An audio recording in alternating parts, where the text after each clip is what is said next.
കണ്ണടച്ച് പ്രാർത്ഥിക്കാം. സ്നേഹം നിറഞ്ഞ സ്വർഗ്ഗസ്ഥ പിതാവേ, യേശുവേ, അവിടുത്തെ തിരുമുഖത്തേക്ക് ഞങ്ങൾ നോക്കുന്നു. കർത്താവേ, ഞങ്ങൾക്ക് ഈ തരുണത്തിൽ ദൂരവേ ആയിരിക്കുന്നുവെങ്കിലും കർത്താവേ, ആത്മാവിൽ ഒരുമയോടെ കർത്താവേ ഞങ്ങൾക്ക് ഒരുമിച്ച് അങ്ങയുടെ സന്നിധിയിലായിരിക്കുവാൻ അവിടുന്ന് തന്ന ഈ നല്ല അവസരത്തെ ഓർത്ത് ഞങ്ങളങ്ങേ സ്തുതിക്കുന്നു. ഒന്നിനും യോഗ്യതയില്ലാത്തവരാണ് കർത്താവേ, എങ്കിലും അവിടുത്തെ കർത്താവെ തിരു രക്തത്താൽ ഞങ്ങളെ യോഗ്യരാക്കി തീർത്തതിനായിട്ട് ഞങ്ങളങ്ങേ സ്തുതിക്കുന്നു. അവിടുത്തെ തിരു രക്തത്താൽ ഞങ്ങളെ ഓരോരുത്തരും ഒരിക്കൽ കൂടെ കഴുകണമെന്ന് പ്രാർത്ഥിക്കുന്നു. കർത്താവെ, അവിടുന്ന് തന്നെ അവിടുത്തെ സ്നേഹത്താൽ ഞങ്ങളെ ഒരിക്കൽ കൂടെ ഫ്രഷായിട്ട് നിറച്ച് അങ്ങയിൽ നിന്ന് കർത്താവെ ഏതാനും സമയം ഞങ്ങൾ ചിലവഴിക്കുമ്പോൾ അത് ഏറ്റവും ഫ്രൂട്ട്ഫുള്ളായിട്ട് ചിലവഴിക്കുക ഞങ്ങളെ ഓരോരുത്തരും അങ്ങ് സഹായിക്കണമെന്ന് പ്രാർത്ഥിക്കുന്നു. കർത്താവെ, ആ സമയം അങ്ങ് ഇറ്റേണലി ഫ്രൂട്ട്ഫുള്ളാക്കി തീർക്കണം. അങ്ങ് ഞങ്ങളോട് വന്ന് സംസാരിക്കുമ്പോൾ ഉള്ള ആ ഒരു ഹൃദ്യത കർത്താവെ, അത് എത്രമാത്രമായിരിക്കും. അതുപോലെയുള്ള ഒരു ഹൃദ്യത പരിശുദ്ധാത്മാവിനാൽ ഞങ്ങളെ ഓരോരുത്തരെയും നിറച്ച് കർത്താവെ, ആ ഒരു ഫ്രഷ്നെസ്സും ആ ഒരു അനോയിൻറ്റിങ്ങും ആ ഒരു ഊർജ്ജവും ഉന്മേഷവും ഒക്കെ തന്ന് കർത്താവെ അങ്ങയിൽ നിന്ന് സന്തോഷത്തോടെ കേൾക്കുവാൻ ഞങ്ങളെ ഓരോരുത്തരെയും അങ്ങ് സഹായിക്കണം. കർത്താവെ, അതിനുള്ള മുഖാന്തരങ്ങൾ കർത്താവെ, ടെക്നോളജി അതിൽ ഇൻറ്ററപ്ഷനൊന്നും വരാതെ കർത്താവെ അത് വ്യക്തമായിട്ട് കാര്യങ്ങൾ കമ്മ്യൂണിക്കേറ്റഡ് ആവുന്നതിന് വേണ്ടി ഞങ്ങൾ പ്രാർത്ഥിക്കുന്നു. അന്ധകാര ശക്തികളെ ബന്ധിക്കുന്നു. അവിടുത്തെ വിടുതലും അവിടുത്തെ സ്വാതന്ത്ര്യം അനുഭവിക്കുക ഞങ്ങളെ സഹായിച്ചാട്ടെ. എല്ലാത്തിലും അവിടുത്തെ നാമത്തെ മാത്രം അങ്ങ് മഹത്വപ്പെടുത്തിയായിട്ട് ഇന്ന് പ്രാർത്ഥിക്കുന്നു. എല്ലാം യേശു കർത്താവിൻ്റെ വിലയേറിയ മാധുര്യമുള്ള നാമത്തിൽ തന്നെ. ആമേൻ, ആമേൻ. യുവാക്കൾക്കുള്ള വലിയൊരു പ്രശ്നം എന്ന് പറഞ്ഞാൽ ഒന്ന് ഐഡൻറ്റിറ്റി ക്രൈസിസ് ആണ്. ഐഡൻറ്റിറ്റി ക്രൈസിസ് എന്ന് പറഞ്ഞാൽ നമ്മൾ ആരാണെന്നുള്ളതിനെക്കുറിച്ച് തന്നെ നമുക്ക് തന്നെ ഒരു മതിപ്പില്ലാത്തൊരവസ്ഥ. നമുക്ക് നമ്മളെക്കുറിച്ച് തന്നെ ഒരു വലിയ വ്യക്തതയില്ലാതെ നമ്മളുടെ ഐഡൻറ്റിറ്റി വേറെ പല കാര്യങ്ങളിൽ, അതായത് ചിലപ്പം ചിലർ ഐഡൻറ്റിറ്റി കണ്ടെത്താൻ ശ്രമിക്കുന്ന ചില ഹീറോ വർഷിപ്പ്, അതായത് ഇപ്പം ചില ക്രിക്കറ്റർമാരെ, ചില ഫിലിം സ്റ്റാർസിനെ, അല്ലെങ്കിൽ അങ്ങനെയൊക്കെയുള്ള ചിലരാണെങ്കിൽ ചില ഫ്രണ്ട്സിനെ ആയിരിക്കും അവരങ്ങ് ഭയങ്കര മോഡലായിട്ട് ഐഡലായിട്ട് കാണുന്നത്. അപ്പോൾ അവരെ അങ്ങ് ആരാധിക്കുന്നു. അങ്ങ് വീരാരാധന ഏറ്റവും വളരെ കോമൺ ആയിട്ടുള്ള ഒരു സമയമാണ് ഈ ഒരു യൂത്ത് പീരീഡ്, ഈ ഒരു യൗവനകാലം എന്ന് പറയാം. അപ്പം എന്ത് കണ്ടാലും എന്ത് നമുക്ക് ഒരു എക്സൈറ്റിംഗ് ആയിട്ട് തോന്നുന്ന കാര്യങ്ങൾ, സാധാരണയെക്കാട്ടിലും കുറച്ചുകൂടെ എക്സൈറ്റിംഗ് ആയിട്ട് തോന്നുന്ന കാര്യങ്ങളൊക്കെ കാണുമ്പോൾ അത് അനുകരിക്കണം, അതുപോലെ ആവണം, അങ്ങനെ പല ചിലർ ഫിലിം സ്റ്റാർസിനെ ആയിരിക്കും, ചിലർക്ക് ക്രിക്കറ്റേഴ്സിനെ ആയിരിക്കും, ചിലർക്ക് ഫുട്ബോളേഴ്സിനെ ആയിരിക്കും, ചിലർക്കാണെങ്കിൽ ചില രാഷ്ട്രീയ പ്രവർത്തകരെ ആയിരിക്കും, അല്ലെങ്കിൽ വേറെ അങ്ങനെ പല പല കാര്യങ്ങളെ മോഡൽസായിട്ടൊക്കെ വെച്ച് ഐക്കണായിട്ട് വെച്ച് അവരെ പോലെ ആകാനും അതിൻ്റെയൊക്കെ വെമ്പലുമൊക്കെ, അതെല്ലാം പലപ്പോഴും യൗവനക്കാരുടെ ഐഡൻറ്റിറ്റി ക്രൈസിസിനെയാണ് സൂചിപ്പിക്കുന്നത്. എന്ന് വെച്ചാൽ അവർക്ക് തന്നെ അവരെക്കുറിച്ച് തന്നെ ഒരു മതിപ്പില്ല, ഒരു സെൽഫ് എസ്റ്റീം ഇല്ല. എന്ന് പറഞ്ഞാൽ അവർക്ക് അവരാരാണെന്ന് തന്നെ അറിയത്തില്ല. എന്നാൽ നമ്മൾ ദൈവമക്കൾ എന്ന നിലയിൽ നമ്മൾ കർത്താവിൻ്റെ തിരുവചനത്തിലേക്ക് നമ്മൾ വരുവാണെങ്കിൽ നമ്മൾ കർത്താവിൽ ആരാണെന്നുള്ളതിനെക്കുറിച്ച് നമുക്ക് ഒരു വലിയൊരു മതിപ്പും വലിയൊരു അവബോധം ഉണ്ടെങ്കിൽ നമ്മുടെ ജീവിതത്തിന് ഒത്തിരി സെക്യൂരിറ്റി, ഒരു സുരക്ഷിതത്വം ഉണ്ടായിരിക്കും. എനിക്ക് വളരെ ഹൃദ്യമായിട്ടുള്ളൊരു വചനം യോഹന്നാൻ്റെ സുവിശേഷം 15-ാം അധ്യായത്തിൽ, യോഹന്നാൻ്റെ സുവിശേഷം 15-ാം അധ്യായത്തിലേക്കൊന്ന് വരുവാണെങ്കിൽ, യോഹന്നാൻ്റെ സുവിശേഷം എല്ലാവർക്കും കേൾക്കാൻ പറ്റുന്നുണ്ടല്ലോ അല്ലേ? യോഹന്നാൻ്റെ സുവിശേഷം 15-ാം അധ്യായത്തിൻ്റെ 9-ാമത്തെ വാക്യം. യോഹന്നാൻ്റെ സുവിശേഷം 15-ാം അധ്യായം എന്ന് പറയുമ്പോഴത്തേക്കും നമുക്ക് വചനം വായിച്ചുകൊണ്ട് നമുക്കൊക്കെ അറിയാം. അതായത് കർത്താവിൻ്റെ ഐഹിക ജീവിതകാലത്തിൻ്റെ അവസാനത്തെ ദിവസത്തിൻ്റെ തലേന്നാളാണ് ഇത് നടക്കുന്നതെന്ന് അറിയാം. അതിൻ്റെ കോണ്ടെക്സ്റ്റ് എന്ന് പറഞ്ഞാൽ അന്ത്യത്താഴമാണ് യോഹന്നാൻ 13-ാം അധ്യായത്തിൽ നമ്മൾ വായിക്കുന്നത്. ആ അന്ത്യത്താഴം കർത്താവ് ശിഷ്യന്മാരുടെ കൂടി അവസാനമായിട്ട് അത്താഴം കഴിക്കുന്ന 13-ാം അധ്യായത്തിൽ എൻ്റെ ശിഷ്യന്മാരുടെ കാലൊക്കെ കഴുകുന്ന കാര്യമൊക്കെ നമ്മൾ കാണുന്നു. അതിനുശേഷം അവർക്ക് അപ്പം നുറുക്കി കൊടുക്കുന്നത് കാണുന്നു. അതിനുശേഷം ആ 18-ാം അധ്യായത്തിലേക്ക് വരുമ്പോഴാണ് കർത്താവ് ആ രാത്രി തന്നെ അറസ്റ്റഡ് ആവുന്നത് കാണുന്നത്. അപ്പോൾ ആ രാത്രിയിൽ ആ അറസ്റ്റഡ് ആവുന്നതിൻ്റെയും കർത്താവ് ക്രൂശിക്കപ്പെടുന്നതിന് മുമ്പ് അറസ്റ്റ് ചെയ്യപ്പെടുന്നതിൻ്റെയും അന്ത്യത്താഴം നടക്കുന്നതിൻ്റെ ഇടയിൽ കർത്താവ് ശിഷ്യന്മാരോട് അറ്റ് ലെങ്ത് വളരെ ദീർഘമായിട്ട് സംസാരിച്ച് ഒരു വചനഭാഗമാണ് നമ്മൾ യോഹന്നാൻ 13-ന്റെ ആ ഒരു 31 മുതൽ 16-ാം അധ്യായത്തിന് അവസാനം വരെ. 17-ാം അധ്യായം മൊത്തം ഒരു പ്രാർത്ഥനയും 18-ാം അധ്യായത്തിന് ആദ്യം കർത്താവിനെ അറസ്റ്റ് ചെയ്യുന്നതൊക്കെ നമ്മൾ കാണുന്നത്. അപ്പോൾ അതിൻ്റെ ആ കർത്താവ് അവരോട് അവസാനമായിട്ട് ആ ഒരു കൺവേഴ്സ് ചെയ്തതിൻ്റെ അവസാനം അതിൻ്റെ ഏകദേശം ഒരു മിഡിലായിട്ട് കർത്താവ് പറയുന്നൊരു വാക്യം യോഹന്നാൻ 15-ന്റെ 9-ാമത്തെ വാക്യമാണ്. അതിങ്ങനെ വായിക്കുന്നത്, യോഹന്നാൻ 15-ാം അധ്യായത്തിന് 9: പിതാവ് എന്നെ സ്നേഹിക്കുന്നത് പോലെ ഞാനും നിങ്ങളെ സ്നേഹിക്കുന്നു, എൻ്റെ സ്നേഹത്തിൽ വസിക്കുവിൻ.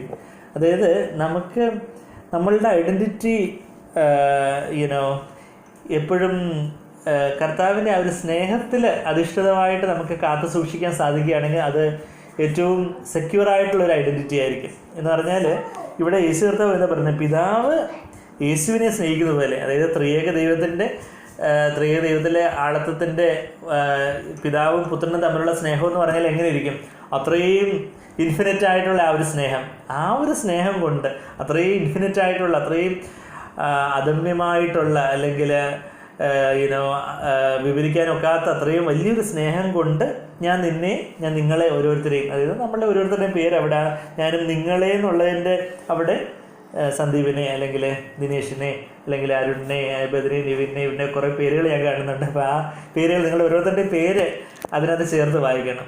അപ്പോഴാണ് നമുക്ക് വലിയൊരു ഐഡൻറ്റിറ്റി വരുന്നത്. നമ്മൾ ഇനിയിപ്പോൾ ഒരുപക്ഷെ ഇത് എന്നെ കേൾക്കുന്ന ആരെങ്കിലും യഥാർത്ഥത്തിൽ രക്ഷയുടെ അനുഭവം ഇല്ലാത്തവരാണെങ്കിൽ പോലും കർത്താവ് അവരോടും പറയുന്നത് എന്താ, എൻ്റെ അടുത്തേക്ക് വരുവിൻ, ഞാൻ നിന്നെ സ്നേഹിക്കുന്നു. ആ ഒരു സ്നേഹമാണ് നമ്മൾ യഥാർത്ഥത്തിൽ ഒരു മാനസാന്തരത്തിലേക്ക്, ഒരുപക്ഷെ യൗവനക്കാരായിട്ട് നിങ്ങൾക്ക് ചിലർക്ക് രക്ഷയെക്കുറിച്ച് അത്ര ഉറപ്പില്ലാത്തവരും കാണുമായിരിക്കും. അപ്പം അങ്ങനെയുള്ളവരോട് എനിക്ക് പറയാനുള്ളതെന്ന് പറഞ്ഞാൽ കർത്താവിൻ്റെ അടുക്കിലേക്ക് അങ്ങ് വരിക. ഇതേ യോഹന്നാന്റെ സുവിശേഷം 6:37 നമ്മൾ വായിക്കുന്നത്, എൻ്റെ അടുക്കൽ വരുന്നതിനെ ഞാൻ ഒരു നാളും തള്ളിക്കളയൽ ഉപേക്ഷിക്കില്ല. കാരണം നമ്മൾ ഏതൊരു പ്രശ്നത്തിൻ്റെയോ ഏതൊരു പ്രതിസന്ധിയുടെയോ, ഇതെല്ലാം ഇപ്പം കൊറോണ കാലമൊക്കെ ആയിട്ട് വലിയ പ്രയാസത്തിലൊക്കെ ആയിരിക്കും പലരുടെയും ജോലിയുടെ കാര്യവും ഭാവിയുടെ കാര്യവും പഠിത്തത്തിൻ്റെ കാര്യത്തിലൊക്കെ ഒത്തിരി അവ്യക്തതയുണ്ട്. നമുക്ക് ഒത്തിരി എന്താണ് പറയുന്നത്, പല കാര്യങ്ങളെക്കുറിച്ച് നമുക്കൊരു തീർച്ചയോ വലിയൊരു ഉറപ്പോ ഒന്നും ഇല്ലാത്തൊരവസ്ഥയാണ്. അത് ഒരു കാര്യത്തിൽ പറഞ്ഞാൽ നല്ലത് എന്ന് വെച്ചാൽ ഈ ഭൂമിയിലുള്ള ഉറപ്പൊക്കെ അതെല്ലാം കുറുപ്പിൻ്റെ ഉറപ്പ് മാതിരി ഒന്നും ഇല്ലാത്ത ഉറപ്പാണെന്ന് ദൈവം നമ്മളിന്ന് ബോധിപ്പിക്കുകയാണ്. എന്ന് പറഞ്ഞാൽ യഥാർത്ഥത്തിൽ ഉറപ്പുള്ളത് ആ ഒരു യുഗങ്ങളുടെ പാറയായ ഇളകാത്ത ആ കർത്താവിൽ മാത്രമാണ്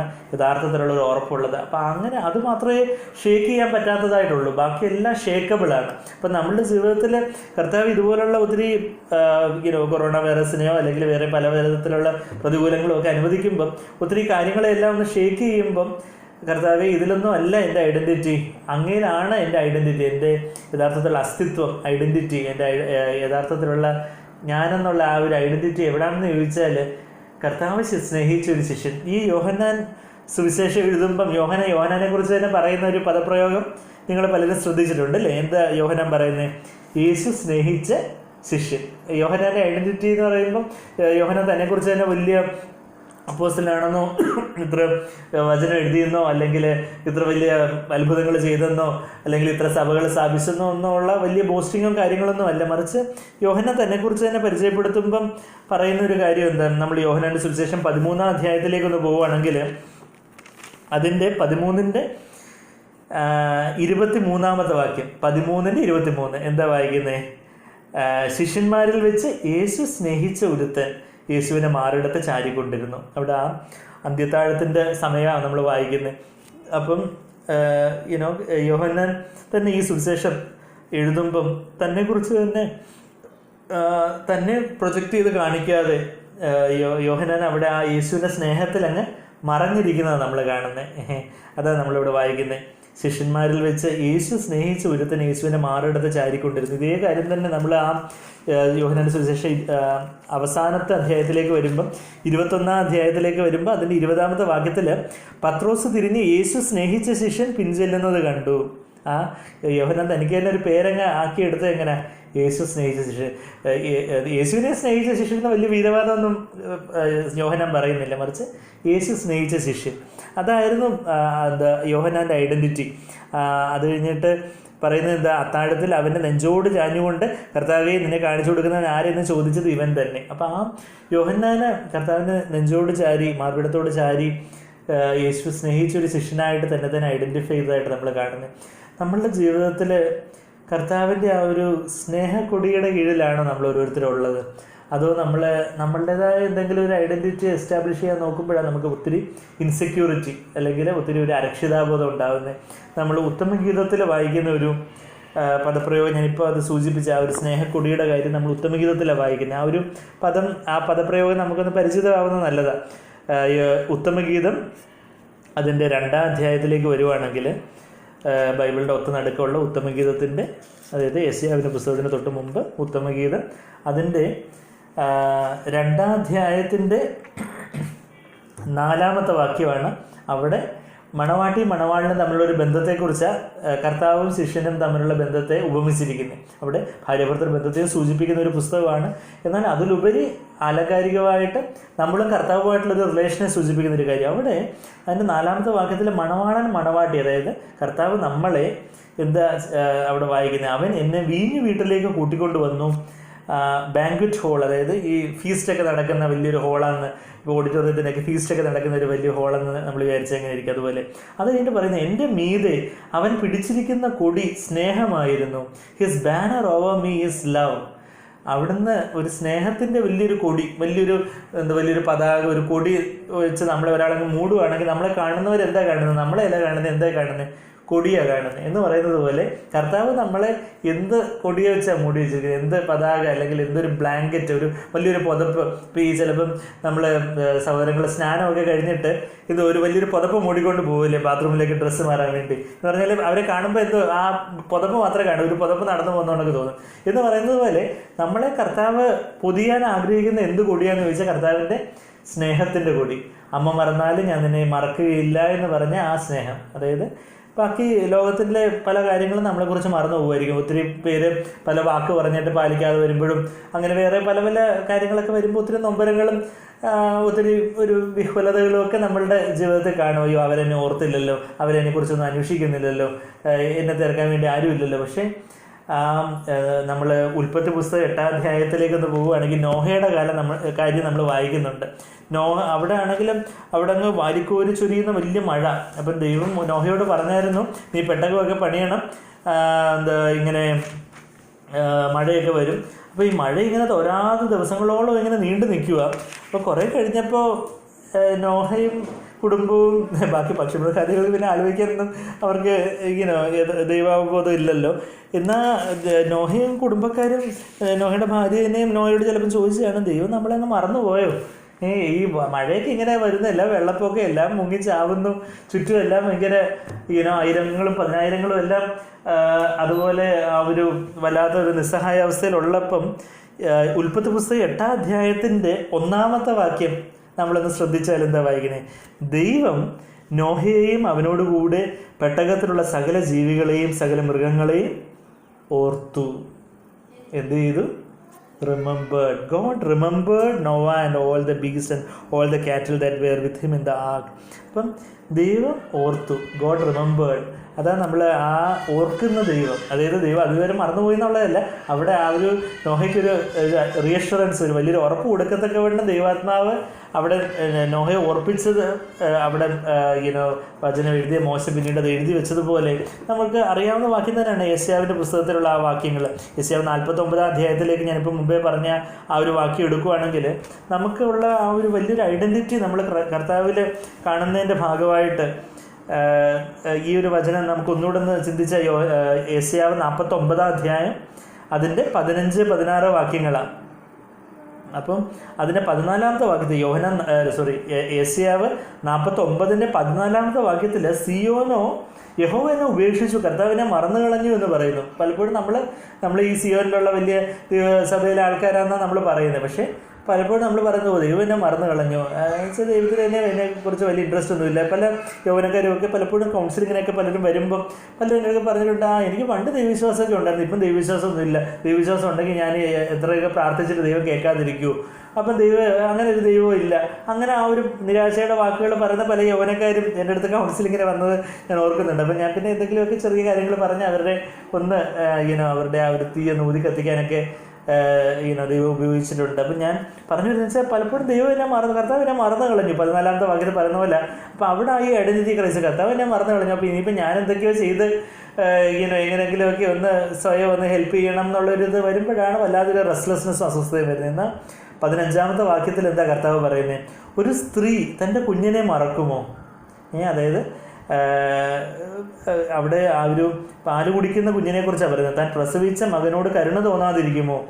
അവർ മറന്നു കളഞ്ഞാലും ഞാൻ നിന്നെ മറക്കുകയില്ല. അതായത് ഇംഗ്ലീഷിൽ പറയുന്നത് can a woman forget a nursing child? അതായത് ജസ്റ്റ് ഒരു നവജാത ശിശു അമ്മയുടെ പാലുകൊണ്ട് മാത്രം ജീവിക്കുന്ന ആ ഒരു കുഞ്ഞ്, ആ ന്യൂ ബോൺ, ആ ഒരു സ്റ്റേജിൽ ഒരു അമ്മയ്ക്ക് നിങ്ങൾ ഒത്തിരി സഹോദരിമാരൊക്കെ ഇവിടെ കേൾക്കുന്നുണ്ട്, അതുപോലെ തന്നെ നമ്മുടെ വീട്ടിലെ അമ്മ പെങ്ങന്മാരെയൊക്കെ നമുക്കറിയാം. കുഞ്ഞ് ജനിച്ചതിന് ശേഷം അമ്മ പെങ്ങന്മാരെയും ഭാര്യ ഉള്ള സഹോദരങ്ങളും കൊച്ചു കുഞ്ഞുങ്ങളുള്ള സഹോദരങ്ങളും ഒക്കെ ഇവിടെ ഇരിപ്പുണ്ട്. അപ്പം നമുക്ക് എല്ലാവർക്കും നമ്മൾ കണ്ടിട്ടുണ്ടായിരിക്കും, അതായത് കൊച്ചു കുഞ്ഞുങ്ങളുള്ള അമ്മമാർ അവർ രാത്രിയിൽ അവർക്ക് വലിയ ഉറക്കമൊന്നുമില്ല, അവരെപ്പോഴും കൂടെ എഴുന്നേറ്റ് കുഞ്ഞിനെ ഫീഡ് ചെയ്യുക, കുഞ്ഞിനെ പാൽ കൊടുക്കുന്നതിൽ അവർക്ക് ശ്രദ്ധ. അവർ അർദ്ധരാത്രിയിൽ കുറച്ചൊന്ന് മയങ്ങിപ്പോയാലും പെട്ടെന്ന് അവർ ഉണരുമ്പോൾ അവരുടെ ആദ്യത്തെ ചിന്ത എന്താ, എൻ്റെ കുഞ്ഞടുത്ത് കിടപ്പുണ്ടോ, കുഞ്ഞിനെ പുതപ്പം കാണാൻ മൂടി കിടപ്പുണ്ടോ, എൻ്റെ ശ്വാസം നേരെ വന്ന് പോകുന്നുണ്ടോ, അത് അപ്പിയിട്ടിട്ടുണ്ടോ, ക്ലീൻ ചെയ്യണോ, അത് വൃത്തിയായിട്ടിരിക്കുവാണോ എന്ന് പറയുന്നത്. അപ്പോൾ ആ അമ്മയുടെ ഓർമ്മ എപ്പോഴും ആ ഒരു, ഇപ്പോൾ എന്തിനാ പറയുന്നത്, പ്രായം ചെന്ന മക്കളുള്ള അമ്മമാർ ചിലപ്പോൾ മക്കളെ എപ്പോഴും ഓർത്തോണ്ടിരിക്കണമെന്നില്ല. പക്ഷേ പ്രസവിച്ച ഉടനെ ആ ഒരു ന്യൂ ബോൺ പീരീഡിൽ എസ്പെഷ്യലി ഒരു അമ്മയ്ക്ക് ഉണ്ടാകുന്ന ഒരു കെയർ എത്ര വലുതായിരിക്കും. ആ അമ്മയുടെ എല്ലാ ഓർമ്മയും, ആ അമ്മ കുളിക്കുമ്പോഴും നനയ്ക്കുമ്പോഴും ഭക്ഷണം കഴിക്കുമ്പോഴും എല്ലാം കുഞ്ഞ് അനങ്ങുന്നുണ്ടോ, കുഞ്ഞ് അവിടെ എന്തെങ്കിലും കരയുന്നുണ്ടോ എന്നുള്ളതാണ് അവളുടെ കാതും കണ്ണും എല്ലാം, ആ എല്ലാ ഇന്ദ്രിയങ്ങളും ആ കുഞ്ഞിൻ്റെ മേലാണ് ഉള്ളത്. അങ്ങനെ ഒരു അമ്മ ഒരു കുഞ്ഞിനെ ഓർക്കുന്നെങ്കിൽ കർത്താവ് പറയും, ഇനിയിപ്പോൾ ഒരുപക്ഷെ ഒരു അമ്മ അങ്ങ് മറന്നതെന്ന് ഇരിക്കട്ടെ, ഇന്ന് അങ്ങനെ മറന്നു പോകുന്ന പല അമ്മമാരെ കുറിച്ചൊക്കെ നമ്മൾ പത്രത്തിലൊക്കെ വായിക്കാറുണ്ട്. എന്നാൽ കർത്താവ് പറയുന്നത്, അമ്മ മറന്നാലും, ഒരു സ്ത്രീ തൻ്റെ കുഞ്ഞിനെ മറന്നാലും താൻ പ്രസവിച്ച കുഞ്ഞിനോട് കരുണ തോന്നാതിരിക്കുമോ? അങ്ങനെയൊന്നും പറ്റത്തില്ല. എങ്കിൽ പോലും അവർ മറന്നു കളഞ്ഞാലും ഞാൻ നിന്നെ മറക്കുകയില്ല. ഇതാ ഞാൻ നിന്നെ എൻ്റെ ഉള്ളം കയ്യിൽ വരച്ചിരിക്കുന്നു. നമ്മൾ പലപ്പോഴും ഇതൊക്കെ പരിചയമുള്ള വാക്യങ്ങളായിരിക്കും പലർക്കും. പക്ഷേ എങ്കിലും നമ്മൾ ഫ്രഷായിട്ട് ഇത് കർത്താവിൽ നിന്ന് തന്നെ നമുക്കിന്ന് കേൾക്കാൻ പറ്റുവാണെങ്കിൽ, ഞാൻ തന്നെ ചിലപ്പം ചില വിശ്വാസികളുടെ സൗകര്യങ്ങളെ കൗൺസിലിങ്ങിനായിട്ട് വരുമ്പോൾ ഞാൻ ഈ ചില വചനങ്ങളൊക്കെ എടുത്ത് കാണിക്കും. അപ്പം അവർ പറയാം, എനിക്ക് അറിയാവുന്ന വചനം, ഇതൊക്കെ എനിക്ക് അറിയാവുന്ന, എത്ര വർഷങ്ങളായിട്ട് ഞങ്ങൾക്ക് അറിയാവുന്ന വാക്യങ്ങളാണ്. പക്ഷെ ഞാൻ പറയും, അത് അറിയായിരിക്കും, പക്ഷേ ഇപ്പോൾ യേശു കർത്താവ് സഹോദരിയോട് ഈ വചനം സംസാരിക്കുന്നതായിട്ട് താങ്കൾ കേൾക്കുന്നുണ്ടോ? അങ്ങനെ ഉണ്ടെങ്കിൽ ഇപ്പോൾ ഉള്ള ഈ ഒരു നിരാശ വരത്തില്ലല്ലോ എന്ന് പറയുമ്പോഴേ ചിലപ്പോൾ അവർക്കൊരു ബോധം ഉണ്ടാകുന്നത്. അപ്പം നമുക്ക് നമ്മളുടെ ബുദ്ധിയിൽ ഈ വചനങ്ങളൊക്കെ നമുക്ക് ഒത്തിരി വർഷങ്ങളായിട്ട് മനപ്പാഠ വചനമായിട്ടൊക്കെ നമുക്ക് പഠിച്ചിട്ടുണ്ടായിരിക്കും, റെഫറൻസ് പറയാനോ നമ്മൾ തന്നെ ചിലപ്പോൾ ഇതിനൊന്ന് പ്രീച്ച് ചെയ്തിട്ടുണ്ടായിരിക്കും. പക്ഷേ ഇന്ന് ഈ ഒരു മധ്യാഹ്നത്തിൽ യേശു കർത്താവ് എന്നോട് പറയുവാണ്, എൻ്റെ മകനെ മകളെ, നമ്മുടെ ഓരോരുത്തരുടെ പേര് ചൊല്ലി വിളിച്ച്, ഓമന പേര് ചൊല്ലി വിളിച്ച്, ബാക്കി ആരും മറന്നാലും, അമ്മ മറന്നാലും, അമ്മ കുഞ്ഞിനെ മറന്നാലും ഞാൻ നിന്നെ മറക്കുകയില്ല, ഞാൻ നിൻ്റെ പേര് എൻ്റെ ഉള്ളം കരത്തിൽ വരച്ചിരിക്കുന്നു. അതായത് ഈ ചിലപ്പോൾ നമുക്ക് പെട്ടെന്ന് ഓർക്കാനുള്ള എളുപ്പത്തിന് വേണ്ടി നമ്മൾ കടയിൽ പോകുമ്പോഴോ അല്ലെങ്കിൽ വേറെ എന്തെങ്കിലും ഒരു ചെറിയൊരു ലിസ്റ്റ് നമ്മൾ കയ്യിൽ എഴുതിയിടും. ഇന്ന് പിന്നെ എല്ലാവരും മൊബൈലിൽ നോട്ട് പാഡിലൊക്കെ ആയിരിക്കും എഴുതിയിടുന്നത്, അല്ലെങ്കിൽ ചെറിയ ഇതുപോലെ എന്തെങ്കിലും ചെറിയ കടലാസിലൊക്കെ എഴുതിയിടുന്നവരുണ്ട്.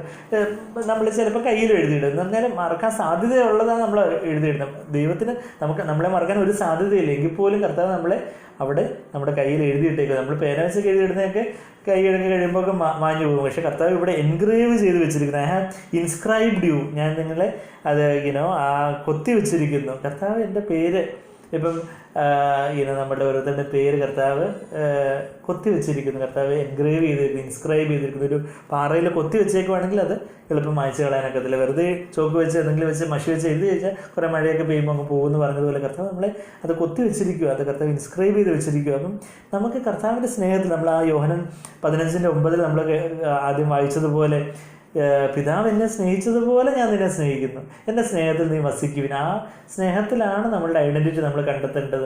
ആ സ്നേഹക്കൂടിയാണ് കർത്താവ് നമ്മളുടെ ചുറ്റും പിടിച്ചിരിക്കുന്നത്. അവിടെയാണ് നമുക്ക് യഥാർത്ഥത്തിലുള്ള ഒരു അസ്തിത്വം, യഥാർത്ഥത്തിലുള്ളൊരു ഐഡൻറ്റിറ്റി നമുക്ക് മനസ്സിലാകുന്നത്. നമ്മൾ ഈ യെശയ്യാവിൻ്റെ പുസ്തകത്തിൽ 1-2 വാക്യങ്ങളും കൂടെ ഞാനൊന്ന് എടുക്കുവാണെങ്കിൽ, അവിടെ യെശയ്യാവ് 43-ാം അധ്യായത്തിൽ, അല്ലെങ്കിൽ അതിനു മുമ്പ് 41-ാം അധ്യായത്തിൽ ഒരു ചില വാക്യങ്ങൾ, നമുക്കറിയാവുന്ന വാക്യങ്ങൾ തന്നെ. യെശയ്യാവ് 41-ന്റെ അതിൻ്റെ 10-ാമത്തെ വാക്യം എന്താ വായിക്കുന്നത്? ഞാൻ നിന്നോട് അതിൻ്റെ 10-ാമത്തെ വാക്യം തൊട്ട് മുമ്പ്, നീ ഭയപ്പെടേണ്ട, ഞാൻ നിന്നോട് കൂടെയുണ്ട്, ഭ്രമിച്ച് നോക്കേണ്ട, ഞാൻ നിന്റെ ദൈവമാകുന്നു, ഞാൻ നിന്നെ ശക്തീകരിക്കും, ഞാൻ നിന്നെ സഹായിക്കും, എൻ്റെ നീതിയുള്ള വലങ്കൈ കൊണ്ട് ഞാൻ നിന്നെ താങ്ങും. അത് കഴിഞ്ഞിട്ട് അതിൻ്റെ 13-ാമത്തെ വാക്യം കുറച്ചുകൂടെ ഹൃദയമാണെന്ന് വേണമെങ്കിൽ പറയാം. എന്താ വായിക്കുന്നത്? നിന്റെ ദൈവമായ യഹോവ എന്ന ഞാൻ നിന്റെ വലങ്കൈ പിടിച്ച് നിന്നോട് ഭയപ്പെടേണ്ട, ഞാൻ നിന്നെ സഹായിക്കും എന്ന് പറയുന്നത്. അതായത് നമ്മുടെ വലത്തെ കൈ പിടിച്ച് ഒരാളെ കൈ പിടിച്ച് പറയുമ്പം, അതായത് ഒരു ടച്ചിന് അതിൻ്റെതായ ഒരു പവറുണ്ട്, ഒരു സ്നേഹത്തിൻ്റെ ഒരു സ്പർശത്തിന്. കർത്താവ് നമ്മളെ കൈ പിടിച്ച് പറയുക, നമ്മളെ കൈ പിടിച്ച് ഓർപ്പിച്ചുകൊണ്ട് ഇന്ന് ഫ്രഷായിട്ട് കർത്താവ് പറയുക. ഈ വചനം നമുക്ക് ഒത്തിരി പരിചയമുള്ളതായിരിക്കും, പക്ഷേ ഇന്ന് എൻ്റെ കർത്താവിൻ്റെ കൈ പിടിച്ചുകൊണ്ട്, എൻ്റെ മോനെ, എൻ്റെ മോളെ, നീ ഭയപ്പെടേണ്ട, ഞാൻ നിന്നെ വലം കൈ പിടിച്ച് ഞാൻ നിന്നെ വഴി നടത്തുന്നു, നീ ഭയപ്പെടേണ്ട, ഞാൻ നിന്നെ സഹായിക്കും എന്നുള്ള ഒരു കാര്യം നമ്മൾ കർത്താവിൽ നിന്ന് കേൾക്കുമ്പോൾ നമുക്കുണ്ടാകുന്നൊരു ധൈര്യം ചെറുതല്ല എന്നുള്ളതാണ്. അതേ യെശയ്യാവിൻ്റെ പുസ്തകം 43-ാം അധ്യായത്തിലേക്ക് വരുമ്പോഴും അതിൻ്റെ 2-ാമത്തെ വാക്യത്തിൽ എന്താ വായിക്കുന്നത്? നീ വെള്ളത്തിൽ കൂടെ കടക്കുമ്പോൾ, നമ്മൾ പ്രളയമൊക്കെ അതിജീവിച്ചവരാ നമ്മൾ കേരളക്കാരല്ലേ, വെള്ളത്തിലൂടെ കടക്കുമ്പോഴും പിന്നെന്താ, ഞാൻ നിന്നോട് കൂടെയിരിക്കും. നീ നദികളിൽ കൂടെ കടക്കുമ്പോൾ അവ നിന്റെ മീതെ കവിയുകയില്ല. നീ തീയിൽ കൂടെ നടന്നാൽ വെന്തു പോവുകയില്ല. അഗ്നിജ്വാല നിന്നെ ദഹിപ്പിക്കുകയില്ല. അതായത് വെള്ളവും തീയും ഒക്കെ പോലുള്ള വലിയ വലിയ പ്രതികൂലങ്ങളിലൂടെ നമ്മൾ കടന്നു പോകുമ്പോഴും യേശു കർത്താവ് എൻ്റെ കൂടെയുണ്ട്.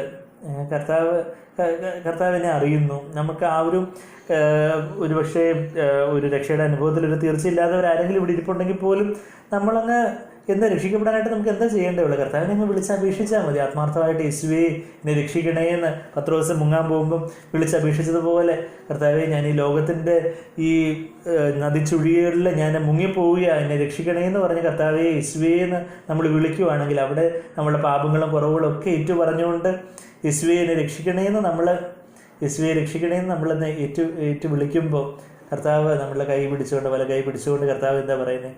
എൻ്റെ മകനെ മകളെ, ഞാൻ നിൻ്റെ കൈ പിടിച്ച്, നീ ഭയപ്പെടേണ്ട, ഞാൻ നിന്നെ വഴി നടത്തും. അവിടുത്തെ രക്തത്താൽ, അവിടുന്ന് കാൽവരി കുരിശിൽ നമ്മുടെ പാപങ്ങൾക്ക് വേണ്ടി ചൊരിഞ്ഞ രക്തത്താൽ അവിടുന്ന് നമ്മളെ കഴുകും, അവിടുന്ന് നമ്മളെ അവിടുത്തെ സ്നേഹത്താൽ നിറയ്ക്കും. ഈ കർത്താവിലുള്ള അസ്തിത്വത്തെക്കുറിച്ച് പറയുമ്പോൾ യൗവനക്കാർക്ക് പലപ്പോഴും ഉണ്ടാകുന്ന പല കോംപ്ലക്സസ് എന്ന് പറഞ്ഞാൽ, അവരാണെങ്കിൽ അവരുടെ സെൽഫ് ഇമേജിനെ കുറിച്ച്, അതായത് അവരുടെ ലുക്സിനെ കുറിച്ചൊക്കെ ഒത്തിരി ഡിസ്സാറ്റിസ്ഫാക്ഷൻ, ഒരു അതൃപ്തി ഉള്ളവരായിരിക്കും പലപ്പോഴും. എനിക്ക് മറ്റ് ഇന്ന നടനെക്കുറിച്ച്, ഇന്ന ആക്ടറിനെ പോലെയുള്ള വലിയ ഹൈറ്റ് ഇല്ല, അല്ലെങ്കിൽ എനിക്ക് വലിയ ലുക്സ് ഇല്ല, വലിയ മസ്കുലർ അല്ല, അങ്ങനെയൊക്കെയുള്ള ഒത്തിരി പല കോംപ്ലക്സസ് ഒക്കെ അവർക്കുണ്ടാവും. ഞാൻ പലപ്പോഴും അങ്ങനെയുള്ള ഇപ്പം ഈ കുറച്ച് നാൾ മുമ്പ് ഒരു യൗവനക്കാരനായ ചെറുപ്പക്കാരനെ കൗൺസിലിങ്ങിൻ്റെ സമയത്ത് പുള്ളി ഇങ്ങനെ പറയുമായിരുന്നു, പുള്ളിയുടെ ആ ഒരു ബ്ലാക്ക് കോംപ്ലക്ഷനെ കുറിച്ച്. അതായത് കുറച്ചൊരു ഡാർക്കായിട്ടുള്ളൊരു സ്കിൻ ആ മോനുണ്ടായിരുന്നു. അപ്പം അതിനെക്കുറിച്ച് ഒരു അപകർഷതാബോധം ആ പയ്യനെ ഭരിക്കുന്നുണ്ടായിരുന്നു. അപ്പം ഞാൻ ആ മോനെ നമുക്ക് അറിയാവുന്ന ആ ഒരു 139-ാം സങ്കീർത്തനത്തിലെ ദാവീദിൻ്റെ 139-ാം സങ്കീർത്തനം ഒരു ചില വചനങ്ങൾ എടുത്ത് കാണിച്ചു കൊടുത്തത്. അത് ആ മോനെ ഒത്തിരി ഉത്സാഹമായിരുന്നു. നമുക്കൊന്ന് പെട്ടെന്നൊന്ന് നോക്കണമെങ്കിൽ ആ 139-ാം സങ്കീർത്തനത്തിലേക്ക് വരുവാണെങ്കിൽ അവിടെ അതിൻ്റെ 13-ാമത്തെ വാക്യം, 139-ാം സങ്കീർത്തനം ദാവീദ് എഴുതുക 13-ാമത്തെ വാക്യത്തിൽ, നീയല്ലോ എൻ്റെ അന്തരംഗങ്ങളെ നിർമ്മിച്ചത്, എൻ്റെ അമ്മയുടെ ഉദരത്തിൽ നീ എന്നെ മെടഞ്ഞു. അപ്പം കർത്താവ് ആരാ നമ്മളെ വീവ് ചെയ്ത്, നമ്മളെ അമ്മയുടെ ഉദരത്തിലായിരുന്നപ്പോൾ തന്നെ നമ്മളുടെ ജനറ്റിക് ഫാക്ടേഴ്സും നമ്മളുടെ ജീൻസും DNA-യും നമ്മളുടെ ഹൈറ്റും വെയ്റ്റും വെയ്റ്റ് പലപ്പോഴും അല്ലെങ്കിൽ പോലും നമ്മളുടെ ഹൈറ്റും കളറും അതുപോലെയൊക്കെയുള്ള നമ്മളുടെ ഫീച്ചേഴ്സും അതൊക്കെ ദൈവം ഓൾറെഡി അമ്മയുടെ ഉദരത്തിൽ അതെല്ലാം വീവ് ചെയ്ത് എടുത്തിട്ടുണ്ടെന്നുള്ളൊരു കാര്യം നമ്മൾ വായിക്കുന്നത്. അത് നീയല്ലോ എൻ്റെ അന്തരംഗങ്ങളെ നിർമ്മിച്ചത്, എൻ്റെ അമ്മയുടെ ഉദരത്തിൽ നീ എന്നെ മെടഞ്ഞു, ഭയങ്കരവും അതിശയവുമായി എന്നെ സൃഷ്ടിച്ചിരിക്കുകയാൽ ഞാൻ നിനക്ക് സ്തോത്രം ചെയ്യുന്നു. അതായത് I am fearfully and wonderfully made. ഒരു പുസ്തകത്തിൻ്റെ ഒരു ഫേമസ് ആയിട്ടുള്ള ഒരു പുസ്തകത്തിൻ്റെ പേര് തന്നെ ഫിയർഫുള്ളി ആൻഡ് വണ്ടർഫുള്ളി മെയ്ഡ് എന്ന. അതായത് നമ്മളുടെ ഈ ഹ്യൂമൻ ബോഡി മെഡിക്കൽ സയൻസ് ഒക്കെ പഠിക്കുമ്പം നമ്മളുടെ ഓരോ കോശത്തിൽ പോലും എന്തെല്ലാം പ്രവർത്തനങ്ങളും പ്രതിപ്രവർത്തനങ്ങളും ഒക്കെയാണ്. ഒത്തിരി റിയാക്ഷൻസും മെറ്റബോളിക് റിയാക്ഷൻസും ഒത്തിരി എൻസൈംസും ഹോർമോൺസും നെർവ് സപ്ലൈയും ബ്ലഡ് സപ്ലൈ എന്ന് വേണ്ട ഒരുപാട് വളരെ ഇന്നും മനുഷ്യന് അജ്ഞാതമായിട്ടുള്ള എത്രയോ കാര്യങ്ങൾ മനുഷ്യ ശരീരത്തിൽ തന്നെ ഉണ്ട്. അപ്പം അത്രയും ഭയങ്കരവും അതിശയകരമായിട്ടാണ് കർത്താവ് എൻ്റെ ഓരോ കോശവും എന്നെ സൃഷ്ടിച്ചിരിക്കുന്നത്. അതുകൊണ്ട് ഞാൻ നിന്നെ സ്തുതിക്കുന്നു, സ്തോത്രം ചെയ്യുന്നു എന്നാണ് വായിക്കുന്നത്. ആ 14-ാമത്തെ വാക്യത്തിൽ അവിടെ I will give thanks to you for I am fearfully and wonderfully made. നമ്മൾ കണ്ണാടി നോക്കുമ്പോൾ അയ്യോ ഞാൻ ഇങ്ങനെ ആയിപ്പോയല്ലോ എന്ന് പറഞ്ഞൊരു നിരാശയാണോ, മറിച്ച് നമ്മൾ ഇനിയിപ്പോൾ ഏതൊരവസ്ഥയിലാണെങ്കിലും കർത്താവേ അവിടുന്ന് എനിക്ക് തന്ന ആ ഒരു കളറിലോ ഹൈറ്റിലോ അത് അങ്ങനെയുള്ള ഫിസിക്കൽ ഫീച്ചേഴ്സിലൊക്കെ ഞാൻ തൃപ്തനാണ്. ശരിയാണ്, നമുക്കിപ്പം എന്തിനു പറയുന്നത് വെയിറ്റ് കുറയ്ക്കേണ്ടവർക്ക് വെയിറ്റ് കുറയ്ക്കാൻ, അല്ലെങ്കിൽ എന്തിനു പറയുന്നത് വേറെ ചില ആരോഗ്യ പ്രശ്നങ്ങളുള്ളവർ അതിനനുസരിച്ച് നിയന്ത്രണവും കാര്യങ്ങളൊക്കെ ചെയ്യുന്നതെല്ലാം നല്ലത് തന്നെ. പക്ഷേ ഞാൻ പറയുന്നത് വെച്ചാൽ നമുക്കൊരു അതൃപ്തി, ഒരു കംപ്ലൈനിങ്, ഒരു പിറുവിറുപ്പ്, ഒരു മുറുമുറുപ്പ് ഇല്ലാതെ ദൈവം നമ്മളെ ആക്കി വെച്ചിരിക്കുന്ന, ദൈവം നമുക്ക് തന്നിരിക്കുന്ന ആ ഒരു ഫിസിക്കൽ ഫീച്ചേഴ്സിനെ കുറിച്ച്, ശാരീരിക ആ ഒരു ഫിസിക്കൽ ഫീച്ചേഴ്സിനെ കുറിച്ച് നമുക്ക് തന്നെ ഒരു അതൃപ്തി മുറുമുറുപ്പും ആണെങ്കിൽ നമുക്ക് അത് നമ്മുടെ ആത്മീയ ജീവിതത്തിൽ വലിയൊരു തടസ്സമായിരിക്കും. ദൈവത്തിൽ ഒന്ന് ആശ്രയിക്കാനോ വിശ്വസിക്കാനോ പ്രാർത്ഥിക്കാനോ നമുക്ക് നമ്മളെക്കുറിച്ച് ഒരു മതിപ്പ് കാണില്ല, ഒരു ഐഡന്റിറ്റി ക്രൈസിസ് എപ്പോഴും നമ്മളെ ഭരിച്ചുകൊണ്ടിരിക്കും. പക്ഷെ നമ്മൾ മനസ്സിലാക്കേണ്ടതെന്ന് വെച്ചാൽ നമ്മുടെ കയ്യിൽ എത്ര വിരലുണ്ട്? ഒരു കയ്യിൽ 5 വിരൽ. ഈ 5 വിരൽ എങ്ങനെ 5 ഒരുപോലെയാണ് ഇരിക്കുന്നത്? 5 പോലെ ആയിരിക്കും. ഈ 5 വിരലും ഒരുപോലെ ഇരുന്നായിരുന്നെങ്കിൽ എത്ര ബോറായിരിക്കും. അല്ലെങ്കിൽ ഈ 5 വിരൽ ഒരേപോലെ ഇരുന്നായിരുന്നെങ്കിൽ ഈ കൈ ഇതുപോലെ കൂട്ടിപ്പിടിച്ചാൽ ഒരു ശക്തിയും കാണത്തില്ല. എന്ന് പറയുന്നത് പോലെ 5 വിരലെടുക്കുമ്പോൾ 5 പോലെ ഇരിക്കുന്നത് പോലെ 5 വ്യക്തികളെ എടുക്കുമ്പോൾ പലർക്കും പല തരത്തിലുള്ള ഈവൻ സ്വഭാവത്തിൻ്റെ കാര്യം പറഞ്ഞാലും അങ്ങനെ രൂപഭംഗിയുടെയോ അല്ലെങ്കിൽ ആകാരത്തിൻ്റെ കാര്യം പറഞ്ഞാലും ഒത്തിരി വ്യത്യസ്തതയുണ്ട്, ഒരു യുണീക്നെസ് ഉണ്ട്. അപ്പം ഇപ്പോൾ ഒരു ചെറുവിരൽ പറയുക, അയ്യോ ഞാനൊരു ചെറുവിരലായി പോയല്ലോ എന്ന് പറഞ്ഞ് ഒരു അപകർഷതാബോധത്തിലേക്ക് അത് പോകേണ്ട കാര്യമുണ്ട്. ചെറുവിരലിൽ അതിൻ്റെതായ ചില റോളുണ്ട്. ഇപ്പോൾ നമ്മൾക്ക് ചെറുവിരലിന് ചെറിയൊരു മുറിവുണ്ടാകുമ്പോൾ അറിയാം, എഴുതുമ്പോഴും എന്തെങ്കിലുമൊക്കെ എടുക്കുമ്പോഴൊക്കെ നമുക്ക് അതിലൊരു ഹാൻഡിക്യാപ്പ് ഉണ്ട്, ഒരു ചെറിയൊരു എന്തിനാ പറയുന്നത്, കുറച്ചൊരു ന്യൂനതയുള്ളത് നമുക്ക് മനസ്സിലാവും. പക്ഷേ ഏതൊരു ചെറുവിരലിനും അതിൻ്റെതായ ഒരു റോളുണ്ട്. അപ്പം നമുക്ക് നമ്മളെക്കുറിച്ച് തന്നെ ഒരു ലോ സെൽഫ് എസ്റ്റീം അല്ല ക്രിസ്തീയത പറയുന്നത്. ചില ദൈവം താഴ്മയെക്കുറിച്ച് പറയുന്നത്, പക്ഷേ താഴ്മ എന്ന് പറഞ്ഞാൽ അതൊരു എന്താ പറയുക, അപകർഷതാബോധത്തിനോട് തുല്യതേ അല്ല. അപകർഷതാബോധം എന്ന് പറഞ്ഞാൽ എന്താ, അയ്യോ എന്നെ കൊണ്ടൊന്നും പറ്റത്തില്ലേ, എന്നെ കൊണ്ടൊന്നും കൊള്ളത്തില്ലേ, അങ്ങനെയുള്ളൊരവസ്ഥ. പക്ഷേ കർത്താവ് ഫിലിപ്പിയർ 4:13 എന്താ പൗലോസ് അപ്പോസ്തലൻ പറയുന്നത്? എന്നെ ശക്തനാക്കുന്നതിന് മുഖാന്തരം ഞാൻ സകലത്തിലും മതിയായവനാണ്. കർത്താവ് എന്നെ ശക്തിപ്പെടുത്തുമ്പം എന്തെല്ലാം സാഹചര്യങ്ങൾ ഞാൻ നേരിടേണ്ട വന്നാലും അവിടെ എല്ലാം ഞാൻ മതിയായവനാണെന്നുള്ള ഒരു വലിയൊരു ധൈര്യം. ഫിലിപ്പീൻസ് 4:13 എൻ്റെ കൺസലേഷൻ റൂമിൻ്റെ ഒരു കലണ്ടറിൽ ആ ഒരു വചനം, അത് 2019 കലണ്ടറാണ്. ഞാൻ ഇതുവരെ ആ കലണ്ടറിൻ്റെ അത് മാത്രം മാറ്റിയിട്ടില്ല. പലപ്പോഴും ഞാൻ കൗൺസിലിങ്ങിന് പറയുമ്പോൾ ചില വചനത്തിൽ താല്പര്യമുള്ളവരോട് ഞാൻ പറയും, ആ വചനം ഒന്ന് നോക്കി വായിക്കണം. എന്നെ ശക്തനാക്കുന്നതിന് മുഖാന്തരം ഞാൻ സകലത്തിൽ മതിയായവനാണ്. അങ്ങനെ ഒരു നമ്മളെക്കുറിച്ച് തന്നെ അത് ഇപ്പോൾ ദാവീദ് ഇവിടെ പറയുന്നത്, ഞാൻ ഭയങ്കര അതിശയകരമായി എന്നെ സൃഷ്ടിച്ചിരിക്കാൻ ഞാൻ നിനക്ക് സ്തോത്രം ചെയ്യുന്നു. നമുക്ക് ഓരോരുത്തർക്കും കർത്താവിൻ്റെ സ്നേഹത്തിൽ ഉറച്ച് നമുക്ക് നമ്മളോട് തന്നെ ഒരു എന്താ പറയുക, ഒരു അപകർഷതാബോധം ഉണ്ടാവാതെ കർത്താവിനെ നമ്മൾ സ്തോത്രം ചെയ്യുന്നു എന്ന് പറയുവാൻ നമുക്ക് സാധിക്കുന്നുണ്ടോ? അത് കഴിഞ്ഞിട്ട് പറയുന്നത്, നിൻ്റെ പ്രവൃത്തികൾ അത്ഭുതകരമാകുന്നു, അത് എൻ്റെ ഉള്ളം നല്ലവണ്ണം അറിയുന്നു. അത് കഴിഞ്ഞിട്ട് 15-ാമത്തെ വാക്യം, ഞാൻ രഹസ്യത്തിൽ ഉണ്ടാക്കപ്പെടുകയും, അതായത് അമ്മയുടെ ഉദരത്തിൽ രഹസ്യത്തിൽ ഉണ്ടാക്കപ്പെടുകയും പിന്നെ ഭൂമിയുടെ അധോഭാഗങ്ങൾ നിർമ്മിക്കപ്പെടുകയും ചെയ്തപ്പോൾ എന്ന് പറഞ്ഞാൽ ഭൂമിയിലുള്ള ഓരോ ധാതുക്കളും കാര്യങ്ങളൊക്കെയാണ് നമ്മളുടെ ബോഡിയിലും അതേ ആ എലമെൻസും മോളിക്യൂൾസും ഒക്കെയാണ് നമ്മളുടെ ബോഡിയിലും നമുക്ക് ഭക്ഷണത്തിലൂടെയും ഒക്കെ കിട്ടിയിട്ടുള്ളത്. അപ്പം അങ്ങനെ അധോഭാഗങ്ങൾ നിർമ്മിക്കപ്പെടുകയും ചെയ്തപ്പോൾ എൻ്റെ അസ്ഥികൂടം നിനക്ക് മറവായിരുന്നില്ല. നമ്മൾ ഈ ഭൂമിയിൽ ഒരു കുഞ്ഞായിട്ട് ജനിക്കുന്നതിന് മുമ്പ് തന്നെ ദൈവത്തെ നമ്മളെ മറവായിരുന്നില്ല എന്നുള്ള പറയുന്നത്. ഏതൊരു റേഡിയോളജിസ്റ്റ് നമ്മളെ സ്കാനിങ്ങിൽ കാണുന്നതിന് മുമ്പേ ആര് നമ്മളെ കണ്ടു? യേശു കർത്താവ് നമ്മളെ കണ്ടു. അത് കഴിഞ്ഞിട്ട് 16-ാമത്തെ വാക്യത്തിൽ, ഞാൻ പിണ്ടാകാരമായിരുന്നപ്പോൾ നിന്റെ കണ്ണ് എന്നെ കണ്ടു, നിയമിക്കപ്പെട്ട നാളുകളിൽ ഒന്നും ഇല്ലാതിരുന്നപ്പോൾ ഇവയെല്ലാം നിന്റെ പുസ്തകത്തിൽ എഴുതിയിരിക്കുന്നു. പിണ്ടാകാരമായിരുന്നപ്പോൾ അൺഫോംഡ് സബ്സ്റ്റൻസ്. യഥാർത്ഥത്തിൽ ഈ സ്കാൻ ചെയ്യുമ്പോഴൊക്കെ സഹോദരിമാരൊക്കെ ശ്രദ്ധിച്ചിട്ടുണ്ടായിരിക്കും, അല്ലെങ്കിൽ മെഡിക്കൽ ഫീൽഡിലുള്ളവർക്കൊക്കെ കുഞ്ഞുങ്ങളുടെ സ്കാനിൻ്റെ പിക്ചേഴ്സ് കാണുമ്പം ആദ്യം ഒരു വാൽമാക്രിയെ പോലെയൊക്കെ ആയിരിക്കും ഇരിക്കുന്നത്. ഒരു മനുഷ്യരൂപം തന്നെ കാണത്തില്ല, വലിയൊരു തലയും ചെറിയൊരു ശരീരമൊക്കെ ആയിരിക്കും കുഞ്ഞിൻ്റെ ആദ്യത്തെ ആ ഒരു മാസങ്ങളിൽ. അങ്ങനെയുള്ള ആകൃതി കാര്യങ്ങളൊക്കെ ആയിരിക്കും. പക്ഷെ അങ്ങനെ ആയിരുന്നു, പിണ്ടാകാരമായിരുന്നപ്പോൾ പോലും എന്താ ഇവിടെ നമ്മൾ വായിക്കുന്നത്, കർത്താവിൻ്റെ കണ്ണെന്നെ കണ്ടു, നിയമിക്കപ്പെട്ട നാളുകളിൽ, അതായത് കർത്താവ് എനിക്ക് വേണ്ടി എത്ര നാളുകൾ, എത്ര വർഷം, എത്ര തീയതി വരെ ഞാനിവിടെ വേണം ഈ ഭൂമിയിൽ നമ്മൾ ജീവിക്കുന്നത്. നമുക്ക് ചിലപ്പം അയ്യോ ഞാൻ കൊറോണ വന്ന് മരിച്ചു പോവുമോ, അല്ലെങ്കിൽ വേറെ എന്തെങ്കിലുമൊക്കെ വന്നതിന് മുമ്പ് തട്ടിപ്പോവോ, അല്ലെങ്കിൽ ആക്സിഡൻറ്റ് പറ്റുമോ, ക്യാൻസർ വരുമോ, അത് വരുമോ ഇത് വരുമോ എന്നൊക്കെ ഉള്ള വലിയ സംശയങ്ങളും കാര്യങ്ങളും ഒക്കെ പലർക്കും മരണഭീതിയും കാര്യങ്ങളൊക്കെ ഉണ്ട്. പക്ഷേ നമുക്ക് ഒത്തിരി ആശ്വാസം തരേണ്ട ഒരു വാക്യമാണ് 17-ാമത്തെ വാക്യം. എന്താ? നിയമിക്കപ്പെട്ട നാളുകളിൽ ഒന്നും ഇല്ലാതിരുന്നപ്പോൾ തന്നെ, അതായത് ഇന്നിപ്പം ഈ ഏപ്രിൽ 24 വെള്ളിയാഴ്ച എന്ന് പറയുന്ന ഈ ഒരു ദിവസം ഉണ്ടാകുന്നതിന് മുമ്പേ ദൈവത്തിൻ്റെ ഡയറിയിൽ, ദൈവത്തിൻ്റെ ചുരുൾ പുസ്തകത്തിൽ, ദൈവത്തിൻ്റെ മനസ്സിൽ ഈ ദിവസം ഉണ്ടായിരുന്നു. ഈ ദിവസം എൻ്റെ മകൻ, എൻ്റെ മകൾ എന്തെല്ലാം കാര്യങ്ങളിലൂടെ കടന്നു പോകണം, എന്തെല്ലാം കാര്യങ്ങൾ ചെയ്യണം, എല്ലാം ദൈവം മുൻകൂട്ടി പ്ലാൻ ചെയ്തിരിക്കുന്നു. അതാണ് നമ്മൾ വായിക്കുന്നത്. നിയമിക്കപ്പെട്ട നാളുകളിലൊന്നും ഇല്ലാതിരുന്നപ്പോൾ അവയെല്ലാം നിൻ്റെ പുസ്തകത്തിൽ എഴുതിയിരുന്നു. അത് കഴിഞ്ഞിട്ട് 17-ാമത്തെ വാക്യത്തിൽ എന്താ വായിക്കുന്നത്? ദൈവമേ, നിൻ്റെ വിചാരങ്ങൾ എനിക്ക് എത്ര ഘനമായവ, അവയുടെ ആകെത്തുക എത്ര വലിയത്.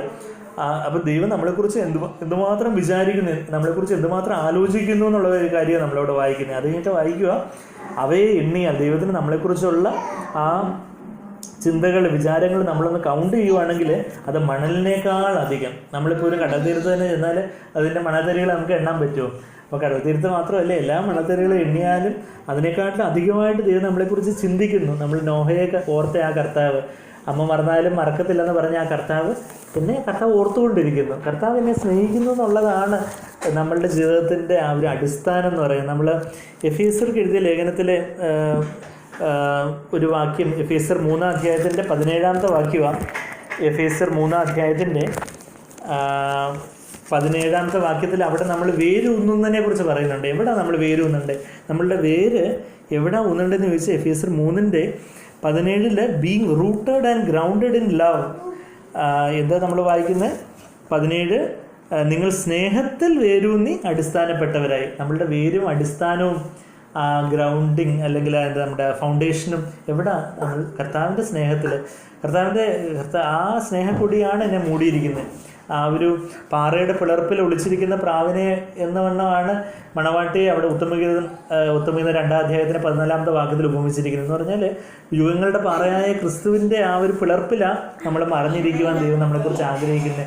അതായത് വേറെ ബാക്കി നമുക്ക് ഭൗമികമായിട്ടുള്ള മേഖലകളിൽ നമുക്ക് പല നമ്മളുടെ എഡ്യൂക്കേഷൻ വെച്ചോ നമ്മളുടെ ജോലി വെച്ചോ ഒക്കെ നമുക്ക് പല ഐഡൻറ്റിറ്റി കാണും. എന്നാൽ ആത്യന്തികമായിട്ട് കർത്താവേ, ഞാൻ അവിടുത്തെ പൈതലാണ്, അവിടുന്ന് സ്നേഹിച്ചൊരു ശിഷ്യനാണ് ഞാൻ എന്നുള്ള ആ ഒരു യോഹന്നാൻ അപ്പോസ്തലൻ്റെ ആ ഐഡൻറ്റിറ്റി മാതിരി യേശു സ്നേഹിച്ച ശിഷ്യൻ, യേശുവിൻ്റെ മാറോട് ചാരിയുന്ന ശിഷ്യൻ, മറ്റുള്ളവർ നമ്മളെ കാണുമ്പോൾ കർത്താവിൻ്റെ ആ ഒരു സ്നേഹത്തെ കാണുവാൻ തക്കവണ്ണം കർത്താവിൻ്റെ ആ ഒരു സ്നേഹത്തിൽ പൊതിയപ്പെട്ടവരായിട്ടായിരിക്കുവാൻ ദൈവം നമ്മളെ ഓരോരുത്തരെയും സഹായിക്കട്ടെ.